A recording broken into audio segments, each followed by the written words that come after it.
All right, y'all. Welcome to the More Than Words podcast. You know who you have here. You have your hosts. I am Liz. And I'm Sara. And we're so excited to have you. Listen, I don't know about y'all, but this has been, I don't know how busy y'all are, but my busyness is at a 27, like on a 10 scale. So I'm glad that you're making time for us and making time for you. And I hope you enjoy this conversation. Listen, if you don't know what you signed up for, let me tell you, go check the title because it's happening. We have a great conversation for you. We actually have a guest today that will be joining us shortly, and I can't wait for you to meet them.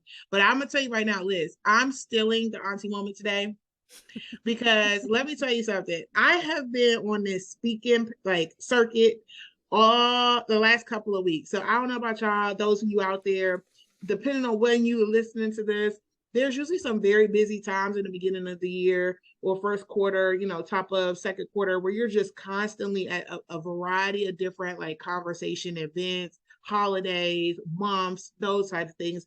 And I am on the circuit. And so I love speaking, y'all. So listen, sign me up. Okay. Anytime you're thinking, you'd be like, hey, who needs to be on the panel? Who needs to be a keynote? I'll be like, and yes, and please, because I love it. But this last couple of weeks, Why Liz, do you think we have a podcast? Because we like to talk. I'm just saying. that's maybe because I don't know if that was really the spirit of the podcast, but you gotta go all the way back to the beginning to hear the spirit of the podcast. But anyway, listen, Liz, so I've been talking the last couple of months have been really about to young professionals or college students, the last couple of talks. And I'm going to tell you right now, first and foremost, shout out to this generation because the questions that y'all ask, y'all are some natural coaches. Like y'all need to go ahead and sign up for coaching classes because y'all got the spirit of curiosity. But also, I wanted to just bring it to the attention of our audience to know that there's a couple of things that they're thinking about. So one, this generation is definitely, or this incoming workforce is really not having it. They're not having it with not having hybrid work, right? So if you're out there, one of those organizations that are like, hey, they could probably everybody should just come in 5 days a week. That's not realistic. If you are not at minimum 2 days, like coming in the office, like that's it. Like max, like people don't want to be. You only gonna get two days in the office for real, for real. That's like really pushing it at this point. But I know some of y'all believe otherwise, so good luck with that. And the reason is not because of what you think, which is like they don't want to be in the office.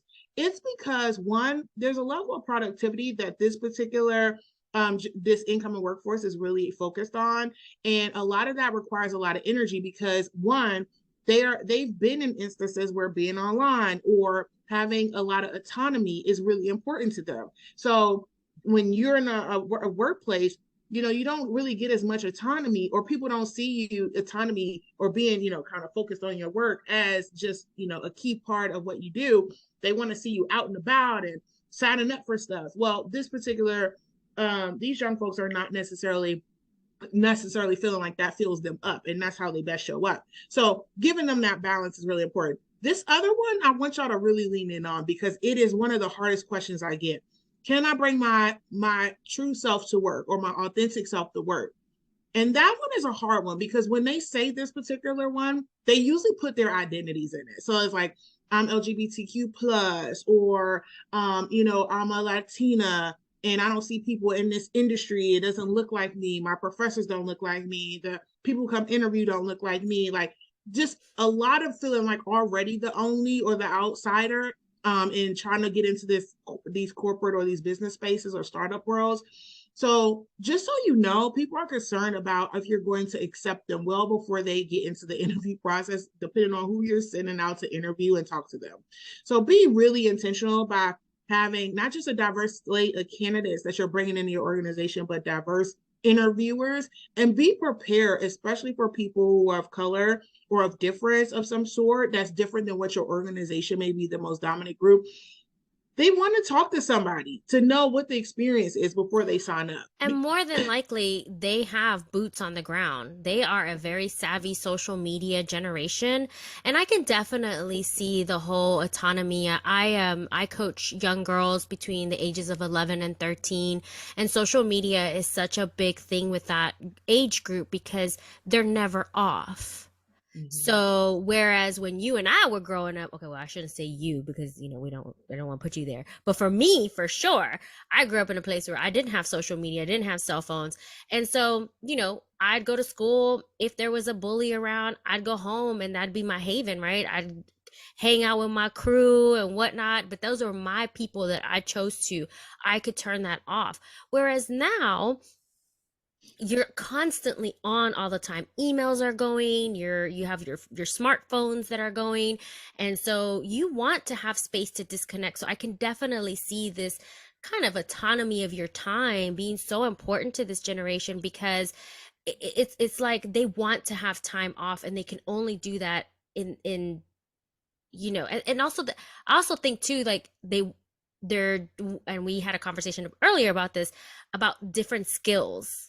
So I also think too that they want to diversify their skills, and they don't want to just stick to one lane, right? They want to Yes. to see other things. So, and yeah, they're savvy in social media, so more than likely they've already reached out to somebody, and they're really good networkers, like really Yes. really good networkers. Yes, they definitely are. And the thing I want to just really lean in on is that they are struggling. Like they are nervous about how they're going to be perceived. And let me tell you what I tell them. I said, listen, at the end of the day, you bring the parts of you that you want to share with the organization. Period. You don't have to bring every single part of you. Bring the parts that are really important for you to show up in a space and be yourself at the table, or at any space that you get to sit and be like, when I say my name, you get the qualities of who I am, right? Then the other part of that is to assess the environment and the behaviors once you're there. If the environment and the behaviors are not supportive of your identities, then you have to choose a different place, right? And some people were like, well, should I fight it out and change it while I'm there? I'm like, if that's what you choose to do. But at the end of the day, systems are hard to break. And yes, you can be a part of the change you want to see. But if that is not your passion or your purpose, don't feel free to move on until you find the environment. And that is when they usually perk up and say, that's the reason why I chose this other major, because I saw representation. Or, by the way, I came back to school because I was in a workforce and I was like, this is not what I want to do. This is not how I want to show up. And so, yes, these are like this workforce. First and foremost, if you haven't practiced your empathy, they need that, because if you don't look back on the last 20 years and all the things we've been through, that's their experience, right? Yeah. Started from 20 years from now, and you think of everything we've gone through as a society, that is their experience. Not the parts that you have before that, but the parts of those last 20 years. So they need a level of empathy and also sponsorship that needs to start way sooner than we've been usually getting. So if you're out there, you got college age students, or kids, these are the conversations I challenge you to go have in those spaces, to spend time with them, talk about what you do, let them talk about the behaviors or the environment that your company has. And if it's not inclusive, don't try to sell them on it. Be honest and straight about it so they can choose, because that's what they want. They want transparency and clarity. So, Liz, let's go to the forget that. Okay, I'm Woo! just Man, saying. you gave us the whole tea there. Like y'all, listen, I had Shara, to. listen, because she's gonna set you straight. Listen, I had to. I mean, honestly, the empathy is really high for this particular Yeah. work. I mean, Well, listen, and my empathy I is don't think it's high. just the generation too. I think people in general really want, especially from leaderships. We talked about this in our prior episode about human leadership, and how, you know, people are wanting more coach like approach, which leads me to introduce our guest today. So we have a guest. So Shara, thank you for first giving us that tea. I think that's pretty amazing, and I love that you are a public speaker and that this is your passion. And please book Shara. Okay, she's available at all hours to, You're horrible. to, Just stop. to It's talk. shady. Can It's I so be your shady. agent? No, because you're shady. Can I That be your was Gail? shady. Can I be Gail? I want to be Gail. You No, know, if y'all know, y'all know. I'm gonna be Gail. horrible. Horrible. Horrible. Anyways, well, I want to introduce our guest today. Very, very special person. Um, I first met this individual. Her name is Sara Guerreiro. And Sara, you can correct me if I mispronounce your name. I apologize for that. Sara, I met her in CDI. She was one of the instructors, and she absolutely blew me away with her, not just her coach approach, but her also her just her whole life. She shared so much about herself in that session. And so the very first day when I went to CDI training, I left that day kind of, I was laying on the floor going, oh my God, Tawana is tearing down my armor here. And I don't know if I'm going to make it for the rest of the course, right? And then the next day, Sara came, she had been on, but she talked more about her values because that's something very important to her, and disempowering beliefs. And I was hooked, just hooked on Sara and her kind of approach to things. And so I have a heart shirt today for those that can't see what I'm wearing. So it's full of hearts. And the reason why I did that is because Sara guides everything with love and warmth and power, and she showed me that you don't have to have one identity, and you don't have to stick to your lane, that you can do anything that you want to do. You can, as long as you're empowered to do so and you have a community around you. And yeah, so Sara, thank you so much for coming on our show. Come on in, Sara. Listen, Hi. you got my girl off the floor and CDI. That happens, that happens a lot. Well, Sara, first of Thank you all, so much. thank you for being here. Like, for real. When we got a chance to meet in our discovery call, I was like, I see why Liz could not wait to have you on. So welcome, welcome, welcome. We're so Thank you, excited to thank have you, you. thank you. Thank you, thank you, thank you. I'm so excited to be here. Thanks so much for this invitation. Oh, great. Now listen, now everybody want to know what got people off the floor though. But before we get into the tea, right? Like, because I want to know all the tea around that. We always start when we introduce our or bring our guests on. We want to know two questions, right? One being, what are the top three dimensions that are important to you every day from an identity standpoint? And the second one being, what are those stereotypes that come along with it? All right. So should I go ahead and answer? Yes, Yes. go. Okay. Good, good, good. I love the identity wheel. I love how you all start the program. So I'm gonna say about me that my first one would be mom, right? I'm a mother of two, a 12-year-old and a 7-year-old, and also a wife. So mother and wife, for me, they are related, right? Because I know that I'm a best mom when I'm a good wife and vice versa. It's related for me now in this season of my life.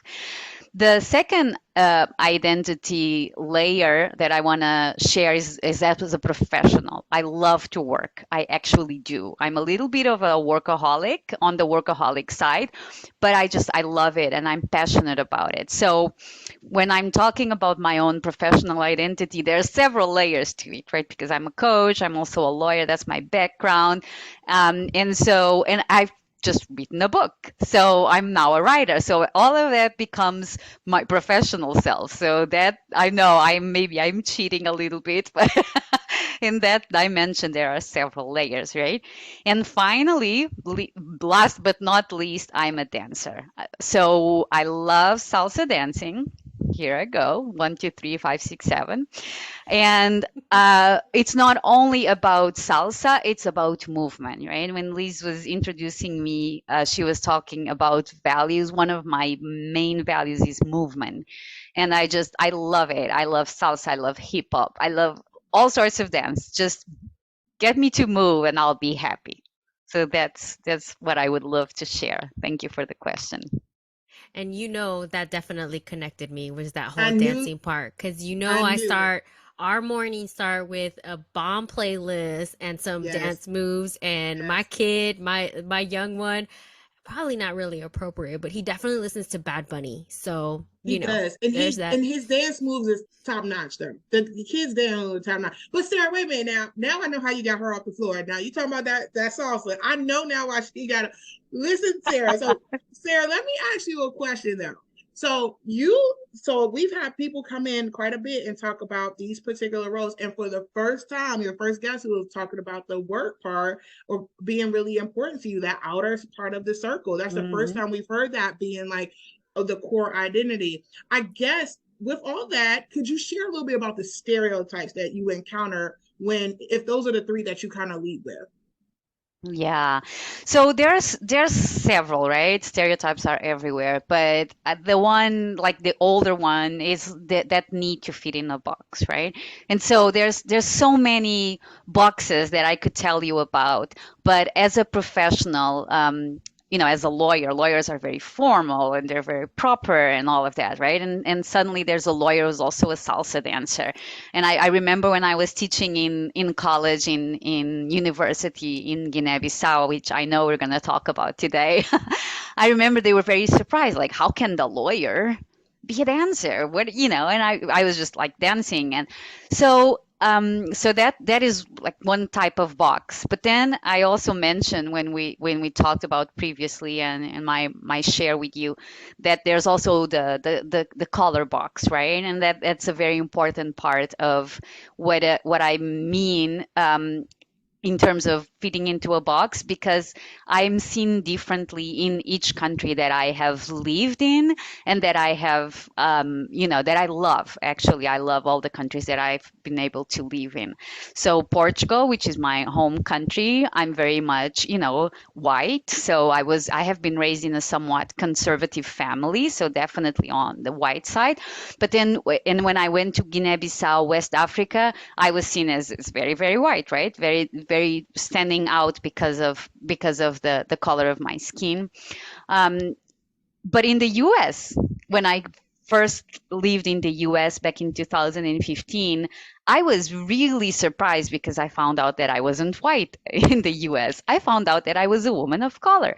I find out that I was brown, right? And that was very interesting.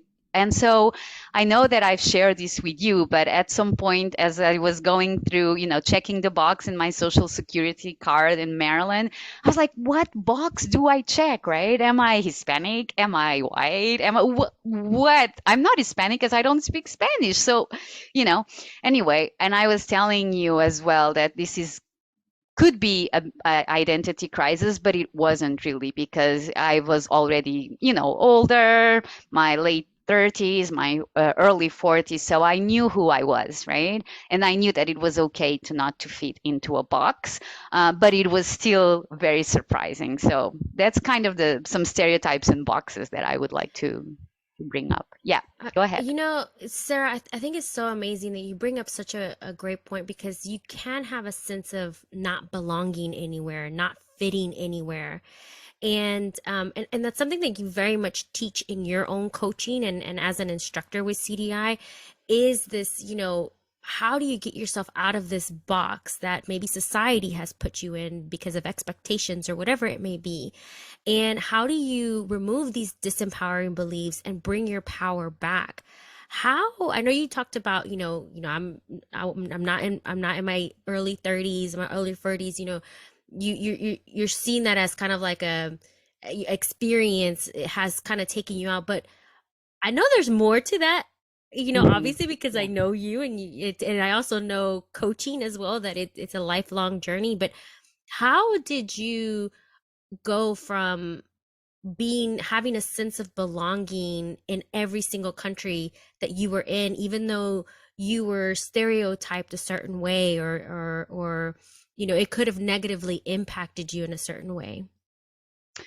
Oh, that's such a great question, Liz. Such an amazing question. I would say knowing myself is the most important thing, right? Just knowing who I am, knowing the core of who I am, not even like my brain, my heart, my emotions, what I bring, but also not really seeing life as static, like seeing myself as a bridge between different cultures in different countries and being okay with that, right? With being that kind of bridge instead of just, oh no, I'm trying to belong here. I'm trying to fit into this culture because I'm always going to have stuff that I will learn from a certain culture, even my own country. Because when I came back to Portugal, I had reverse culture shock. I was like, what is Portuguese people doing, right?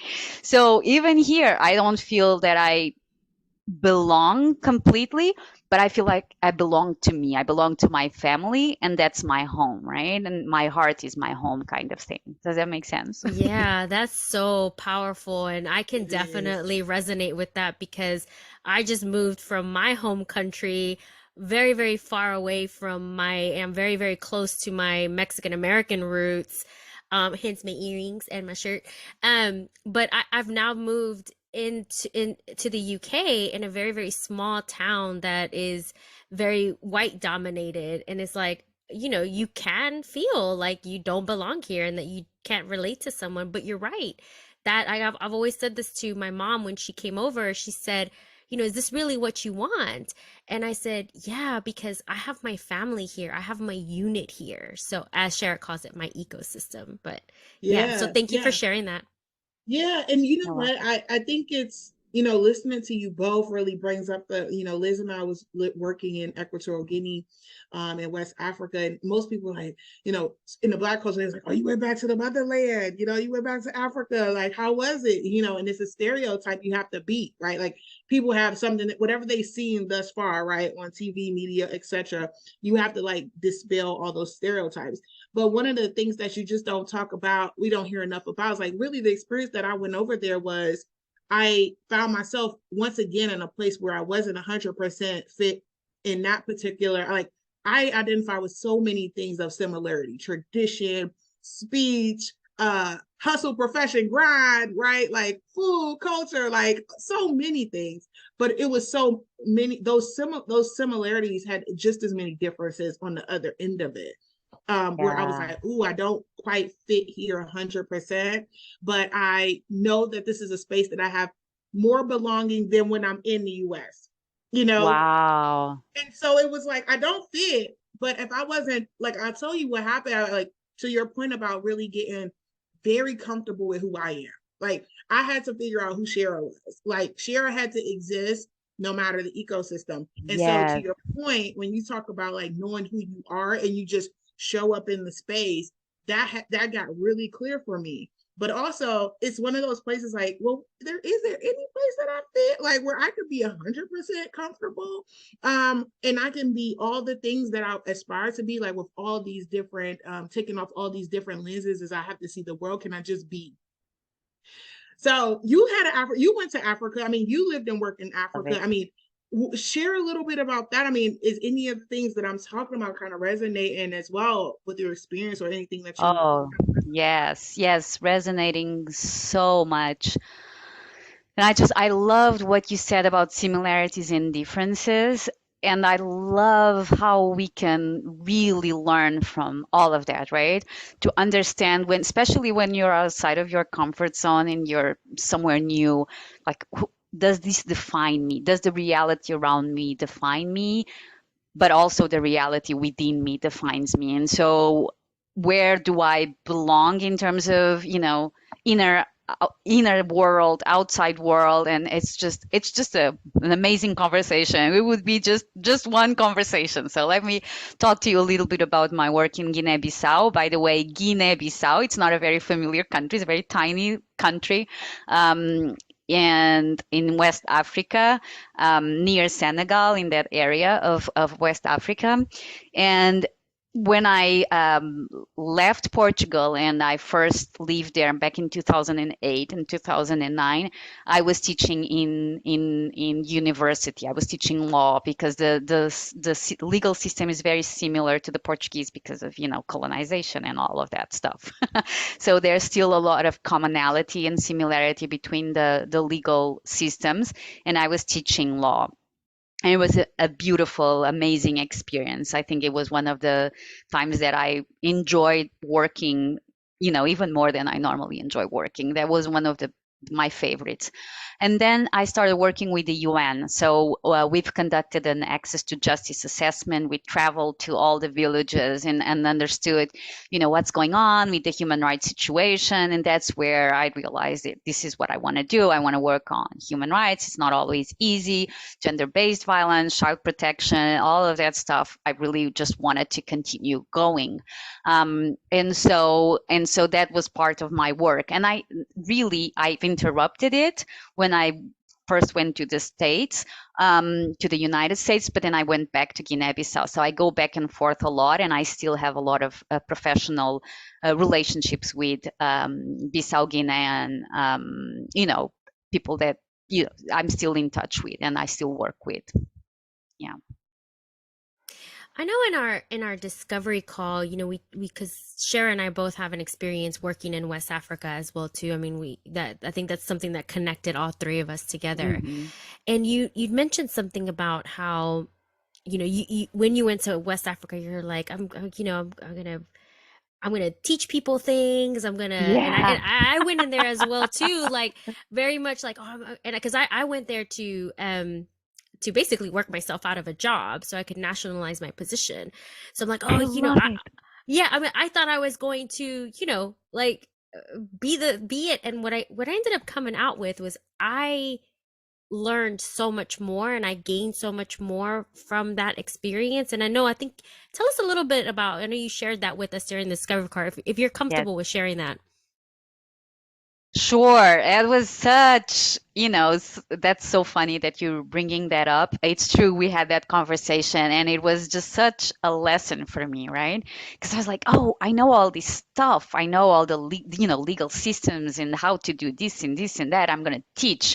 I'm going to save these people from themselves, right? And that was so, and I couldn't see it back then because, I had like really good intentions, but I was so wrong in the sense that, it really cannot be about, pushing for something. I'm here to teach you something. It has to be about collaboration, right? So first thing is ask, what is it that you need in this moment? And how can I help support you understanding what is it that you need and what is it that you want to do. And yes, I'll have some technical skills, but I'll be here alongside with you and not here to teach you, right? And I didn't know that back in 2008. And it has been a long life journey to really understand that and to come to grips with even concepts of international development. Why don't we call it international collaboration, for example, or cooperation, whatever you want? But international development, what do you mean? You mean that in Guinea-Bissau there's not a developed state of things? There are things that are so much more developed than here in Portugal or in the United States, right? So all of that is tricky, and the more I think we come, there's a collective awareness about these kind of perspectives, I think the more we all evolve as human beings and find ways to work together. Yeah, and it's really important. I mean, I think that I'm so glad y'all are so transparent about like that experience. Like, I'm gonna go teach something like that. That's that colonization mindset, right? Absolutely. And it's so embedded, right? Like in the instance that there is always a greater and a lesser, right? Like that whole, and then the lesser state is like the greater have to impart something, right? Like I have to impart something, I have to teach so it could be similar to versus just honoring the differences. And I'm with you. I struggle with the terminology around the development piece. I'm always like, can we just call it like cultural competence or cultural intelligence? Like, because we're really trying to, it should be an exchange and collaboration. And in our work, when we were overseas, I mean, people will be real quick to let you know, like, okay, so this is how it is done here. Oh my gosh. Yeah. Yes. This is how you need to understand that this is how it's going to be done. And that's that first nice checkpoint to let you know, okay, so we're familiar with this mindset that you're bringing. Don't bring that with you again. Like, I like, love it. Yes, absolutely. So back in 2008 in Guinea-Bissau, I don't think anyone would have told me, this is the mindset. It was just, the lesson was slower for me. It was harder for me as well, but it was just very sustainable in terms of like very much it was organic. It happened as slow learning throughout the years, where the conclusion was so obvious that I couldn't ignore it anymore, right? So when I look back to my young self back in 2008, I actually look at her with love and, just like, oh, you had really great intentions, but you didn't know anything about anything really. And now, I feel much more evolved, to tell you the truth. And I feel much more realistic and authentic. And also I feel like the collaboration and the work is much more authentic and much more um, you know truthful, really. Yeah. So, I mean, Sara, I know that one of the things that we brought up at the beginning was all your identities, all the loves that you have. You're not one thing, and you're like, this is who I am, this is my identity, and this is my lane. I know one of the things that that I thought was so interesting, because I'd never met someone who was a human rights activist, like, someone like that I knew that I could talk to and get information. Obviously, I know a lot of human rights activists, but someone who very much identifies in that sense. Can you share a little bit about your work in human rights? Mhm. Sure. And again, it was a slow learning process, right? So the mindset of I'm here to teach you, and then I'm here to learn, and then we're here to exchange, basically, what you said, Shara.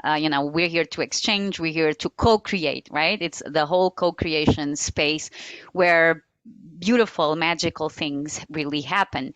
And so I realized that, we started this conversation with fitting into boxes and so on. I realized as well, as I was providing training sessions and as I was really teaching some stuff, sharing my technical skills, I could not ignore the coach in me, right? So I was a lawyer, yes, and I was teaching. So, for example, female genital mutilation, which is a very serious human rights issue in Guinea-Bissau, especially in some parts of Guinea-Bissau, where prevalence, we're talking about 85% of women who have been cut, who have undergone the female genital mutilation um, practice. So I was teaching, the law. I was teaching, oh, this is the law. There's a law, that prohibits female FGM. There's a law that says it's a crime. And then I realized, okay, this is all very nice, but what is the real reaction that these people are having, because they belong to the community, right? So their wives, their daughters, their mothers have undergone the practice. And so how are they really understanding what I'm saying? Like, this is the law, this is a crime. And so I stopped and I said, let's do an emotional check-in. Right? Let's do an emotional check-in. And we're talking about lawyers, judges, public prosecutors, health personnel. And they were like, emotional what? Okay, let's do it. Let's just do it together, an emotional check-in. What is coming up for you as I tell you that this is a crime? And then, of course, I would partner with someone local, someone who was a survivor of the practice, who would talk, firsthand experience. And so I would come in after she did her thing, right? So I asked, so what is coming up for you? And they said, we can't even think about the law because we feel so guilty. We feel so ashamed. We feel so, and so that the emotional check-in was extremely powerful, because people could say, well, this is the past and now there's a future, right? So the coach approach would then mean, not only am I teaching law, but I'm also asking you to come up with your action plan for change. What is real change mean to you? And what does that mean in terms of your conversation with yourself, that you have to let go maybe of something that you believed in so deeply? So I would just say, first and foremost, this really resonates with me because I'm in a lot of conversations around ESG, and some of the work that's being done around the UN pillars, and human rights comes up quite a bit. And when I think about some of the things that people kind of attach themselves to, these are not always the ones that are chosen, like these more difficult conversations. But I could not wait for you to share about this, because oftentimes it goes into, when we get into those pillars, the coach approach or the collaboration or the conversation around, this is my tradition. Like, when I think about what I'm going to give up by making this change or wanting to be a part of the change that we want to see for the future. Oftentimes we don't spend any time in that transitional state. It's almost like, Yeah. here's the cure, here's the answer, let's go. And it's like, that's the part that pillar, the UN pillar, oftentimes when I hear that, if I don't hear the story for the transition, I really struggle with the output, because I'm like, that could feel performative, right? Like, these are people's lives, these are histories, right? Traditions, oral histories that has come, and practices that mean something, right? That connects you with your heritage and your culture. And it's like, we have to spend that time. And as coaches, we are trained to do it. And what are those key questions we should ask? And I'm so glad that you shared that, because I think that the humanity part of it, right, is oftentimes what's missing in the conversation. Like, if someone came into your house right now and said, listen, we're going to change everything that you feel the most comfortable with. You think that they'd be like, well, so, and guess what? Here is your new comfort. And come on over. It's great and shiny, Yeah. right? And not thinking about the change management or the human transition that belongs with that co-creation to make the the unveiling or the opportunity feel more like a part of them and co-create it. So thank you for that. I mean, I will say that this is a particular conversation, and I hope that we can come back to talk about human rights more in general in this particular conversation, because I think there's a lot of discussion that's making people uncomfortable, and I think as coaches we're skilled for that. Yeah, So Absolutely. and especially as I mean, we've talked about this multiple times, Shara, that the world will keep on evolving. The world will keep on changing. Certain events in the world will move people in different parts of the world. And how do we, aside from having our own empowerment within ourselves, but as a community, I'm a big community builder and I believe in communities. And I think when you help one person thrive, the whole community thrives as a whole. So how do we do that in a bigger scale? How do we do that within organizations? How do we do that within countries and other communities, as opposed to imposing our societal beliefs on other people? So, thank you, Sara, for sharing that, and Shara for that amazing thing. I know a Yes. few months ago, kind of changing it up a little bit, but going more into your coach approach. And I also love that many of your stories always come back to coaching and the collaboration and the Yeah. co-creation. And I mean, that's just so powerful. Like, it's like you are meant to be a coach your whole life. That's so cool. But one of the things that I had never connected to together was your salsa instructor, your salsa being a salsa instructor, dancer. Oh my Yes, gosh. yes, yes, Yes. yes. It's very And good. how it connects with coaching. Can you share a little bit more about that? Because I know the share was like, what? How is this happening? Yes, and I love to talk about this because that's, talking about learnings, how we learn, how we incorporate what, our experiences, and salsa has definitely been a part of it. I told you I'm like I love to work and I'm like, let's just do it quick, quick, quick. And I remember that the first time I learned salsa, I was like, what about this partner? Huh? They're not moving as fast, and I have to be patient. Come on, just give me triple spin. What are you doing, right? And so that patience of and co-creation with someone else, it's a big, big, big learning experience, right? So I'm always saying, especially for those of you who are quick to action, just take some lessons like partners, ballroom or salsa or whatever, and you will learn about patience. And I believe that it's very similar to the coaching process where the coach needs to be really patient in terms of understanding that this is a process. There's a co-creation aspect of it, and sometimes you have to go slow. Sometimes the client will go fast and you'll go fast, but sometimes you have to slow it down and you have to let them process, right? And so that co-creation piece, the patience, the building, designing action, asking what's coming out for you, and just slowing down, it's so important. um, and there's also a part of it that's very similar in terms of the disempowering beliefs. And as a salsa instructor, I I oftentimes oftentimes came across with, people who are coming to the salsa class, and they were not comfortable in their bodies for whatever reason, right? I'm too big, I'm too tall, I'm too whatever, too old, whatever. And the process of them learning how to dance, but at a deeper level, learning to have that conversation with themselves and their bodies, that was what was most powerful. And so I'm just going to add this. I didn't tell you this in the discovery session, but when I was in East Timor, where I lived, East Timor Leste, I used to teach salsa. And there was a lady that came to my classes, and she said, you know what?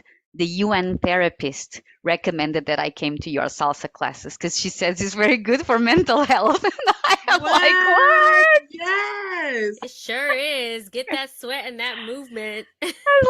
So you think about impact, right? As a lawyer, you think, oh no, human rights, and I'm here saving the whatever communities. But actually, maybe my impact was even bigger at salsa because, I was also helping, supporting people to just become who they are and feel more at ease with who they were. So first And of all, we were just talking about that, like just body image and worth Uh-huh. and confidence. I mean, listen, it's still a conversation that requires liquid courage sometimes for me, right? Like when it's like, whoo, ah, my Good bachata courage. is off, right? Like I need to work on my bachata.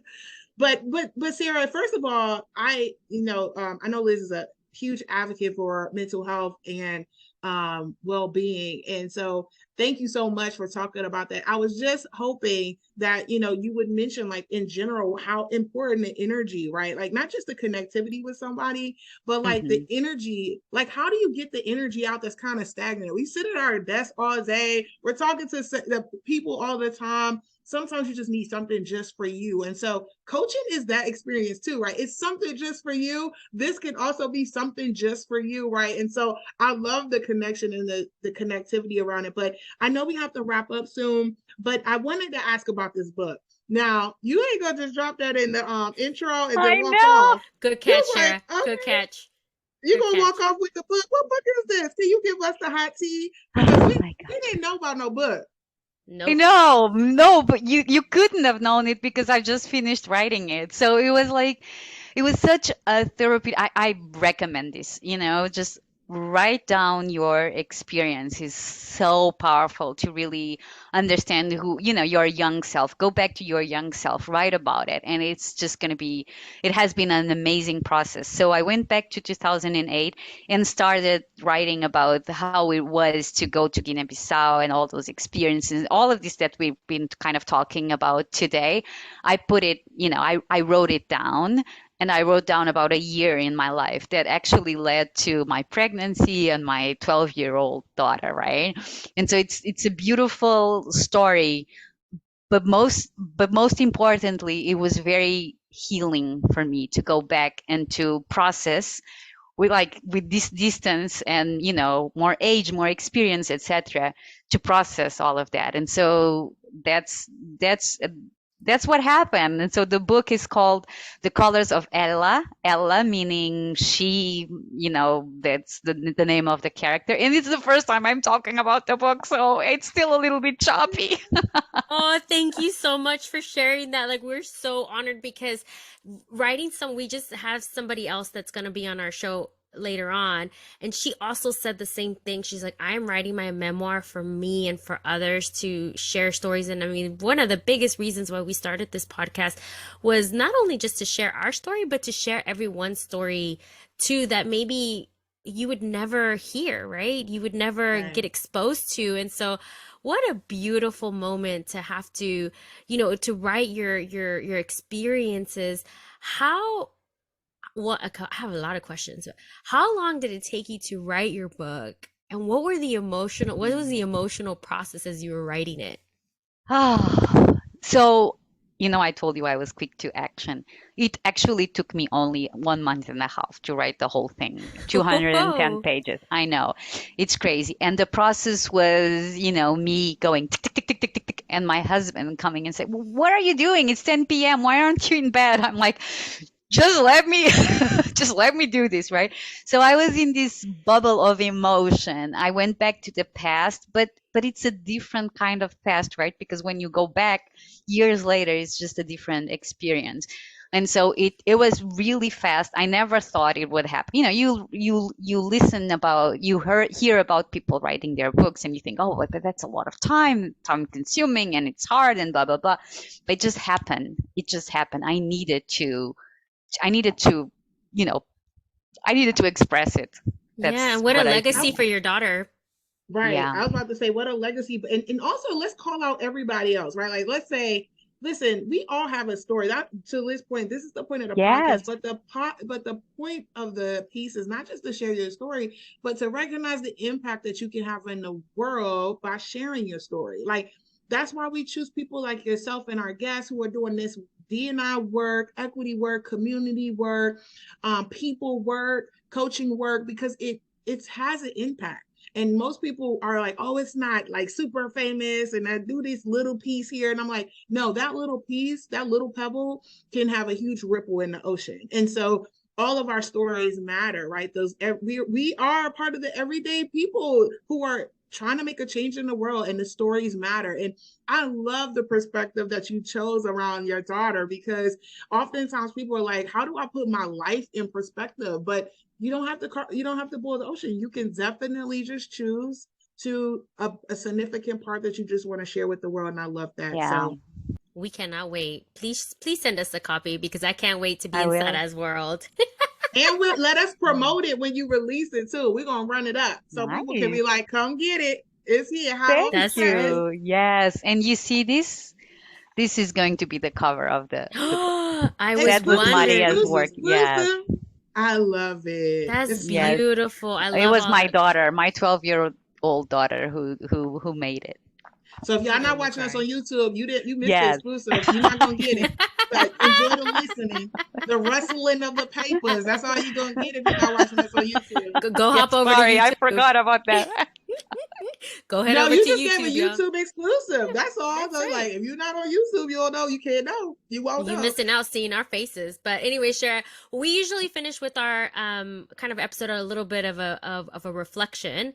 And I think my reflection again goes back to what we talked about at the beginning, right? Having all of these identities, and you don't have to stick to one lane.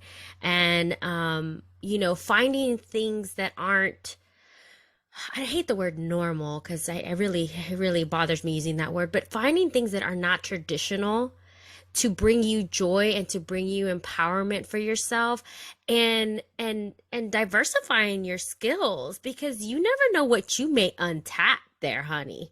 I'm just Yes. saying, like, you might True. find joy in these odd places, doing bachata or painting, or I don't know, doing Zumba. Sudoku, Zumba. Yes, Ruben. I said Sudoku, but okay. Like whatever But your yeah, thing is. whatever your thing is your thing. So, Shara, do you want to share a little reflection? Yeah, you know what? I think it goes, I mean, the universe is working on me clearly, because I think it goes back to what the college students were saying to me over the last couple of weeks about being authentically them, as Mm. well as hearing this conversation, Sarah. I mean, you have so many dimensions and experiences, lived experiences, and this amazing expertise. But then all of these identities that show up and they don't clash with each other because you are those things. And so I just wanted to just offer those who are struggling with still compartmentalizing themselves to just really tap into what does that serve them by doing that. And is it an environment, right? Is it an environment that's requiring that, or is it just some things that you still need to continuously work on to kind of allow yourself to be more be, right?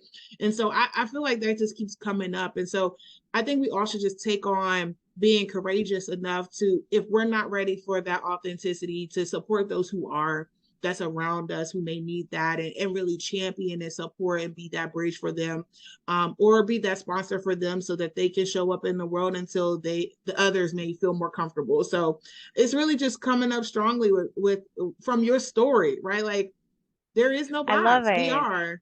And I love how you're saying it will take as long as it needs to take, right? It could be slow, it could be quick, but it's a process. And I love how you started the program earlier saying, you don't have to bring your, whole self, but you can choose. And that ability to choose what makes sense in the moment, in this season of my life, is so, so important. So I love that reflection. I love this conversation. Thank you so much, Liz and Shara. You are amazing.